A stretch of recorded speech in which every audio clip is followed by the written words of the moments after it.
No matter the time, morning, afternoon, or evening, any time is a good time to have coffee with the mayor.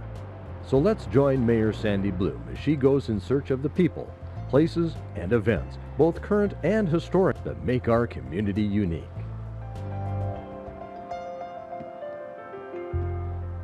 Welcome and good morning. Thanks for the coffee today, Woody. Another day with our guests, and the coffee's better than normal.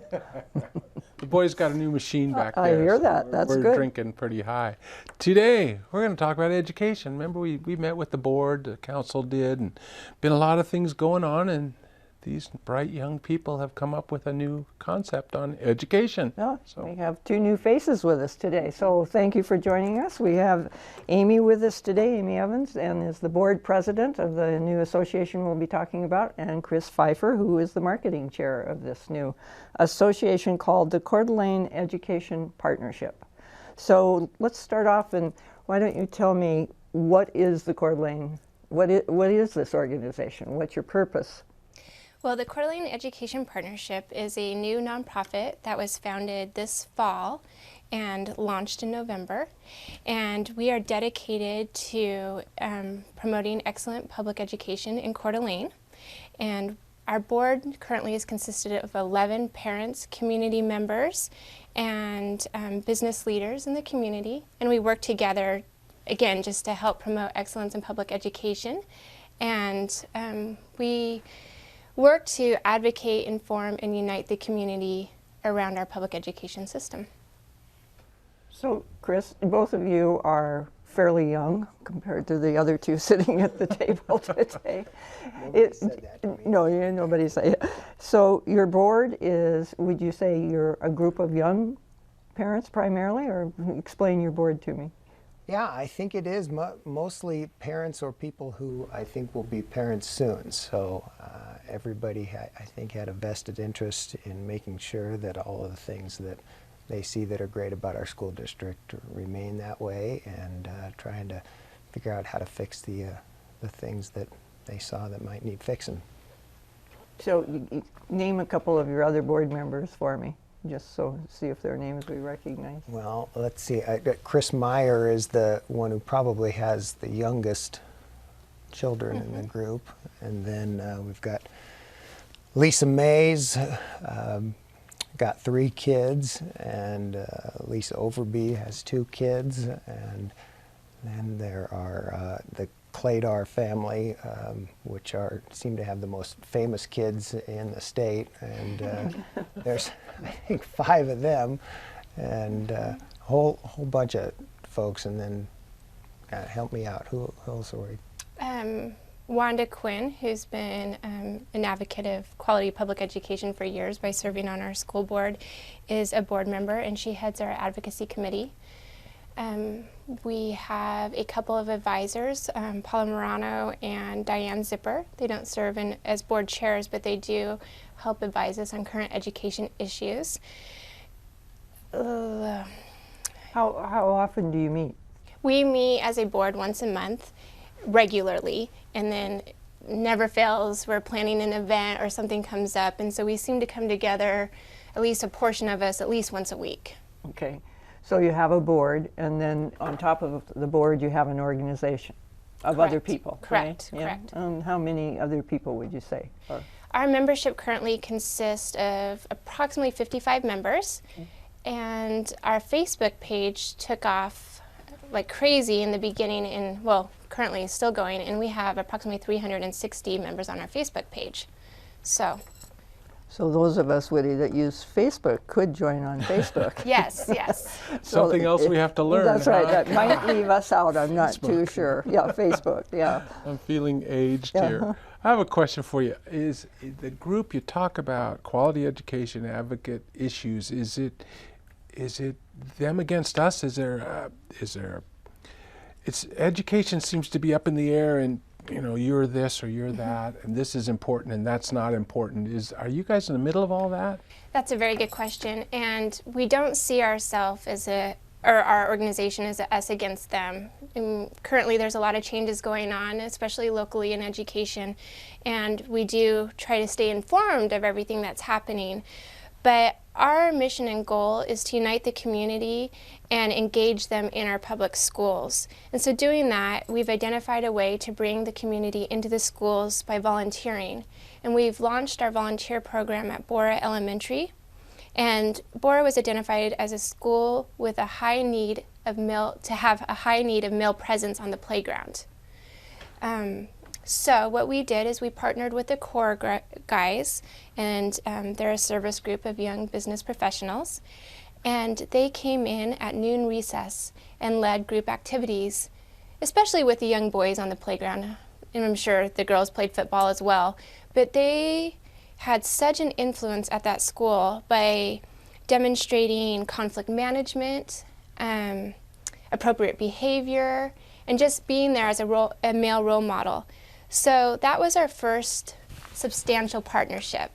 And so we don't view it as us against them. We view it as how to engage the community into the schools. And again, that was our first attempt. Right now, Bora is full of volunteers. So we successfully filled that mission. And now we're moving on to 4 other schools that have been identified as having needs. And Katie Cladar is our volunteer chair, and she's doing a wonderful job with that program. So, The other 4 schools, Chris, that you've identified, is the need the same in each one, or are you identifying different needs? Well, it seems like that it's a little different in each of the schools. The program that I'm not directly associated with the volunteer committee, but the program that I heard about most recently was with Sorensen, and great volunteer program that just kicked off very within the last week probably, and that was fantastic to see.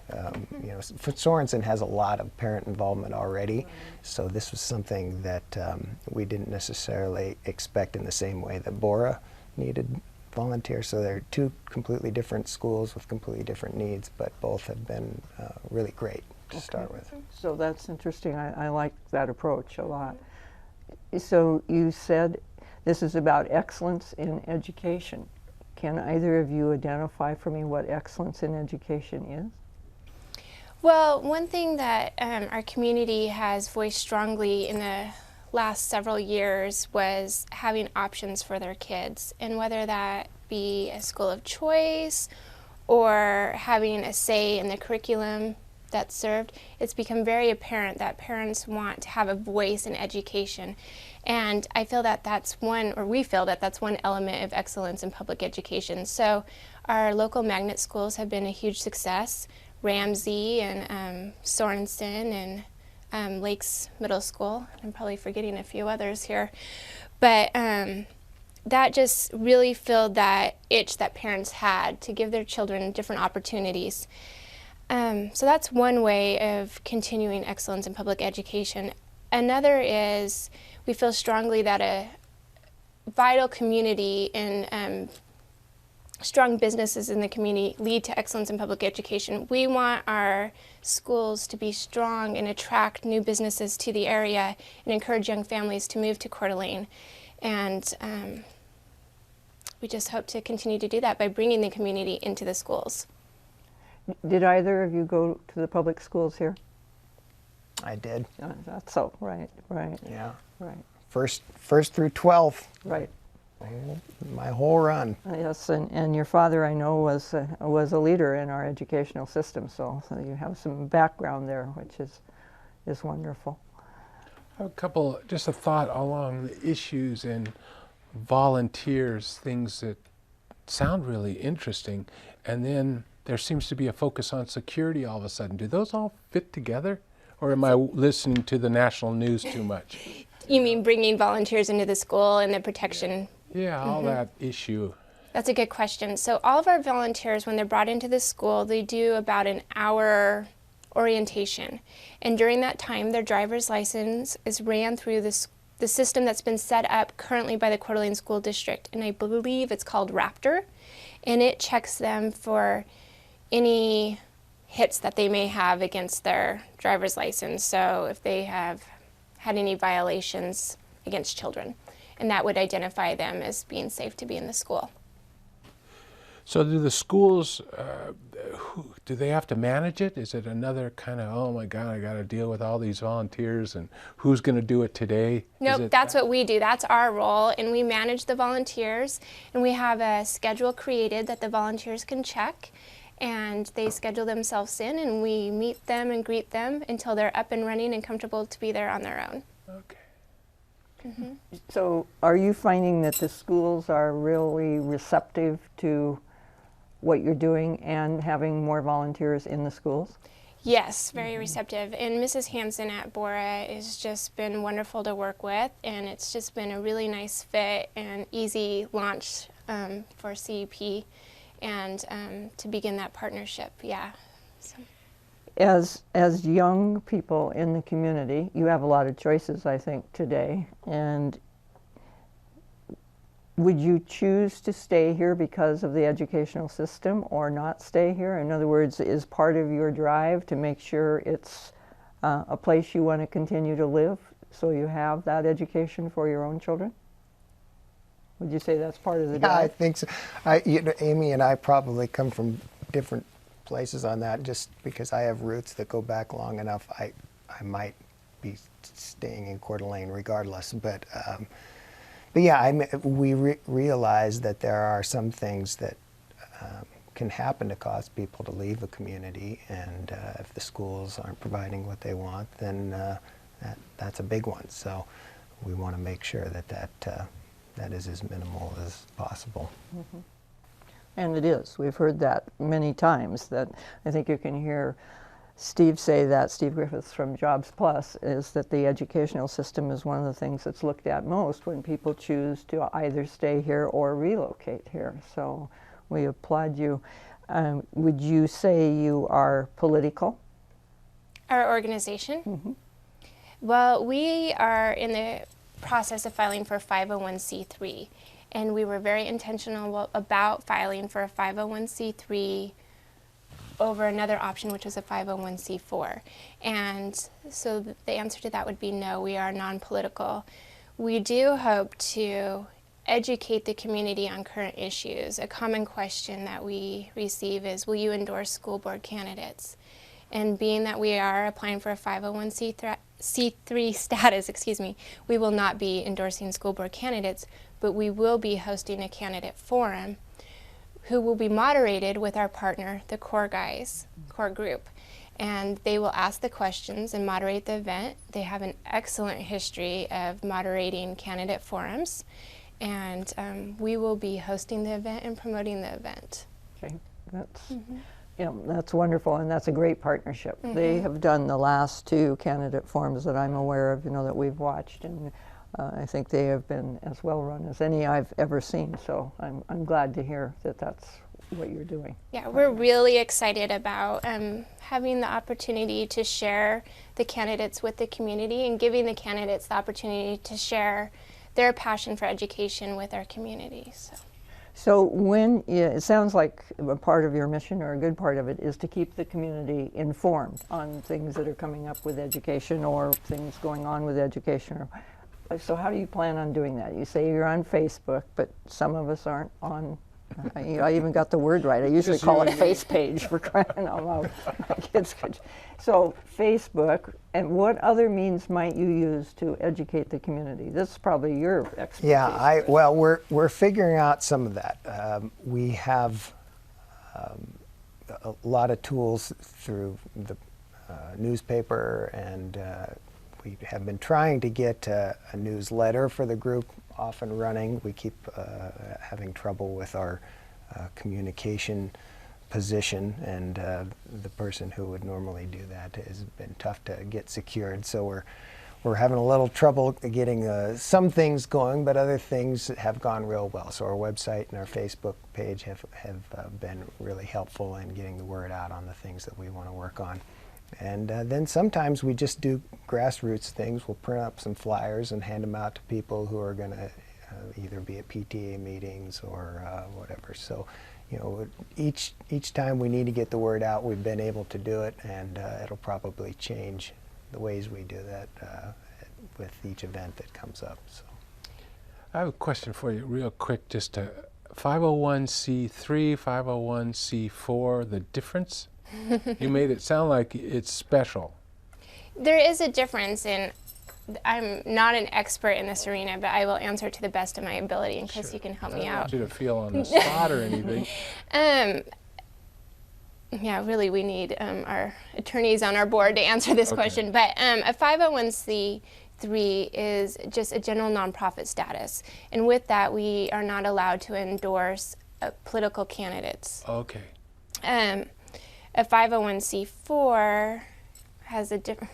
Yeah, They would be able to endorse Yes. somebody. Yeah, I So think that- it really comes down to that. I think. And that's why you guys went with the 3. You didn't want to get into it. So let me ask you this: when we talk about education and support on the local level, what about the state? What about lobbying? What about going to Boise when they're playing with the big picture of education? Are you guys involved in that? Does that fit into the to the thing here?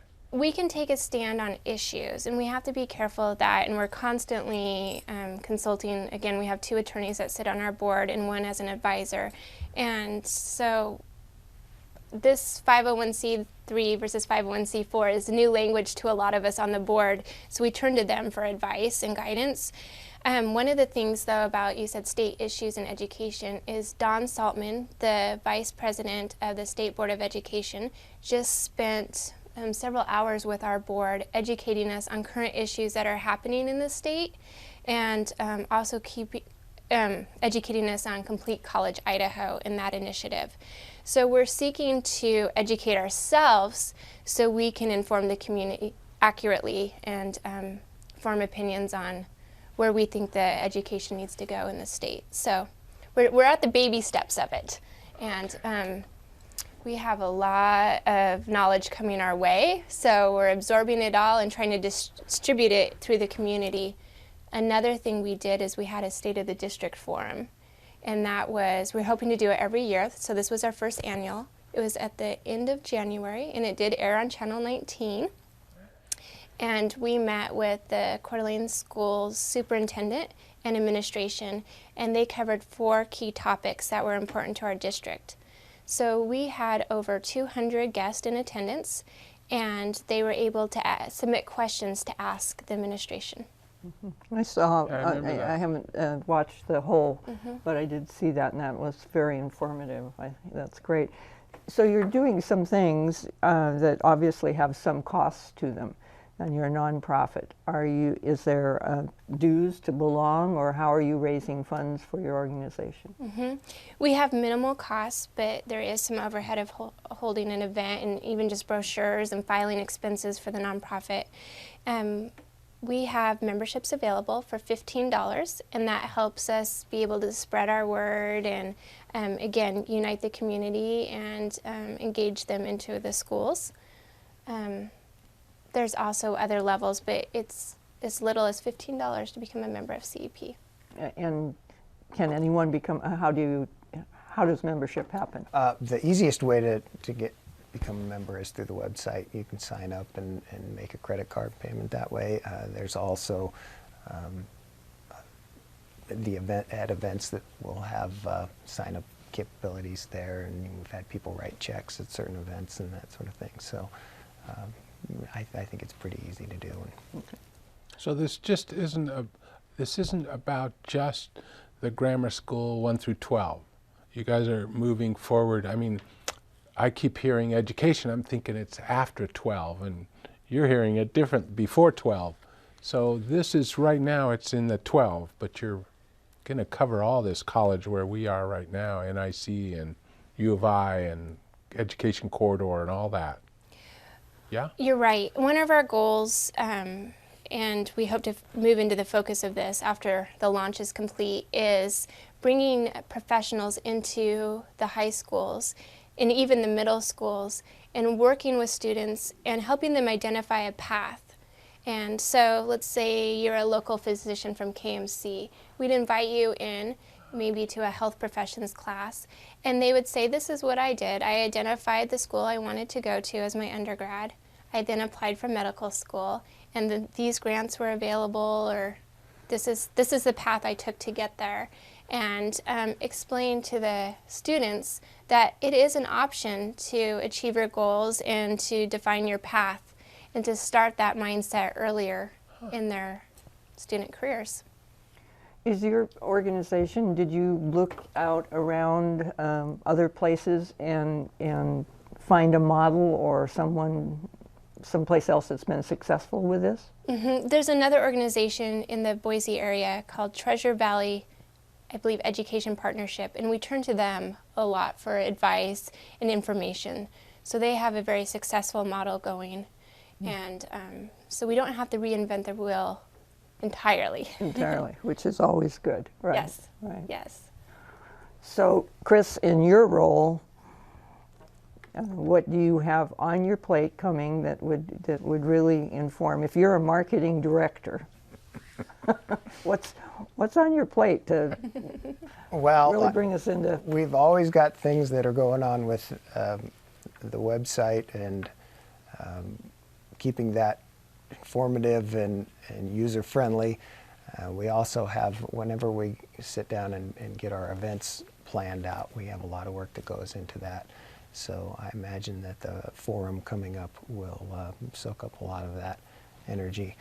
And you know, aside from that, I sit back and try and provide some good information when I can to the rest of the board, and try not to have to work any more than I need Sounds to. like he's got the easy job. It does sound like that. Soft-spoken, Right, easy. right. Just keep the web page going. We're good. Right. Your inspiration to do this. Yeah, I know what your mission is. You've said that in your vision. What was really your inspiration to start this group? I think you would receive a different answer for whichever board member you asked that question to. I became personally passionate about education when Sorensen transitioned into a magnet school. My son was a student at Sorensen both before and after that process happened. And I really identified how vital it was to have a strong downtown school in Coeur d'Alene. And to me, that sparked an interest, and my love for Coeur d'Alene and my love for Sorensen. It just was this natural fit for me, and my passion grew around education and Coeur d'Alene there. So for me, that's the catalyst. Now, for others, I think that they all saw similar things. Some of the parents were passionate about particular programs being offered in the schools. Some really saw that Bora had a need for volunteers. So I think it just sparked from different interests and observations of needs. Chris, what was your inspiration? Yeah, well, because I went to school here in the 80s, you know, I saw the school district go through a lot of hard times back then. I was in the high school when it was a single school and overcrowded and double shifting and all of those sort of things. So, you know, that's stuff that personally I didn't want to ever have to see again in our school district. But then also, you know, becoming a parent really changes your view on a lot of this stuff. So as soon as my kids became school-aged, well, then I wanted to take a little bit more action than maybe I had before. Do you have an educator on your board? We do have an educator. We have a elementary school teacher. Okay, okay. And educators, I'm sure, are part of the group then? Yes, yes. Okay. Mm-hmm. We have several members that are educators in the district, and we do try to identify as many ways that we can support our teachers in the district. I know that they are often overwhelmed and their days are full, and right now by providing volunteers, that's one way we can do it, but we're always open to suggestions on how we can support them. Yeah, I think with the funding, no secret that funding in our state is lacking for education. Mm-hmm. That's not a political view, I think that's a reality. And so I applaud what you're doing. First of all, I just think informing people and keeping them informed about what is going on in education, what the programs are, and then bringing more people into the school that can model for our young people. The program at Bora has been so successful, and bring meal rolls in there and do what they're doing. So I wish you lots of luck, applaud you for what you're doing. I'm sure we'll hear more, and we look forward to the forum. And thank you for being here today. Thank very you for much. having us. Thank you. Thank you for joining us. Until next time, have a great day. Thank you, Woody, and we'll see you for coffee again. Thanks. We hope you've enjoyed this edition of Coffee with the Mayor. Plan to join us for future programs when Mayor Sandi Bloem sits down and takes a coffee break to discuss issues of community interest.